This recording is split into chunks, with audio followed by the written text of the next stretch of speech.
ou de bâtir un jour un immeuble. Amen. Et beaucoup de croyants veulent bâtir des grands monuments, veulent bâtir des grandes maisons à la gloire du Seigneur, mais bien souvent ils oublient le fondement. Et j'aimerais revenir à un fondement important dans nos vies ce soir, et ce fondement, c'est la repentance. Là, l'auteur de l'Épître aux Hébreux parle du renoncement aux œuvres mortes.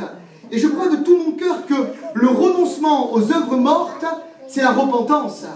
Et je crois que c'est le fondement qui doit être premièrement mis dans la vie de chacun lorsqu'il vient au Seigneur. Une vraie vie chrétienne commence par une repentance. Et s'il n'y a pas ce fondement qui, tout de suite, au début de la foi, est mis en place dans la vie du croyant, alors malheureusement, le croyant va tourner en rond, le croyant va chercher des solutions, mais il n'a pas compris que d'abord il doit retourner au fondement et placer avant tout dans sa vie la repentance. C'était un jour un auteur de livres chrétiens que j'aime beaucoup, qui disait que pour lui, après des années et des années de ministère, 50% des problèmes des chrétiens avec les années et des problèmes récurrents venaient d'un manque de repentance au début de la conversion. Et il se mettait à traiter des problèmes parfois qui auraient dû être traités dès le début de la conversion si les croyants se repentaient, faisaient un demi-tour sur leur passé et rentraient pleinement dans la vie nouvelle que le Seigneur avait en réserve pour eux. Amen. Alléluia. Alléluia. Alors bien sûr, on ne reste pas au fondement ce soir. Les fondements, on les pose et on avance. Mais si les fondements ne sont pas là, il risque d'avoir un gros problème ce soir. Amen. Amen. Et c'est vrai. Parfois, on traite des cas, on traite des croyants, on traite des sujets, des chrétiens, des sujets qui devraient être réglés dans les premières semaines, dans les premiers mois de la conversion d'un croyant. Demain soir, j'ai un rendez-vous pour une visite d'un croyant que je visite depuis 5 ans.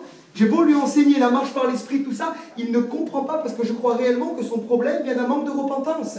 Mais s'il se repent et met en pratique ces messages-là, alors je crois qu'il peut être un chrétien victorieux. Et il est temps de ne plus perdre du temps, mais de bâtir là où le Seigneur veut que nous bâtissions. Amen. Amen. Il nous appelle à cela ce soir. Alors la repentance, qu'est-ce que c'est rapidement? C'est le mot grec, premièrement, dans le Nouveau Testament, qui veut dire métanoïa. C'est le changement de mentalité ou le changement d'intention. Ça veut dire que lorsque je viens au Seigneur, je change ma mentalité, je me repens. Je change ma manière de penser et ma manière de voir les choses.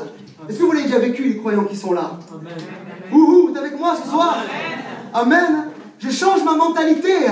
Lorsque j'arrive au Seigneur, j'ai une mentalité qui est fondée sur le monde. Mais lorsque je rencontre le Seigneur, je change ma mentalité. C'est la métanoïa. Je change ma manière de penser et je commence non plus à penser comme ce monde, mais je pense comme la parole de Dieu me dit de penser. Amen. Le mot hébreu dans le mot repentance, c'est le mot nacham, qui veut dire changer d'avis, changer de comportement ou encore changer d'état d'esprit. Ça veut dire que je suis sur un chemin avec des intentions, et pas des bonnes quand je ne suis pas croyant, parce que ma nature pécheresse me rattrape, et tout d'un coup j'entends parler de l'évangile, et j'ai un changement d'intention, je me repens, et je rentre alors dans les projets de Dieu, je rentre dans la vie nouvelle que le Seigneur me donne, je change d'avis, je fais un demi-tour. Amen.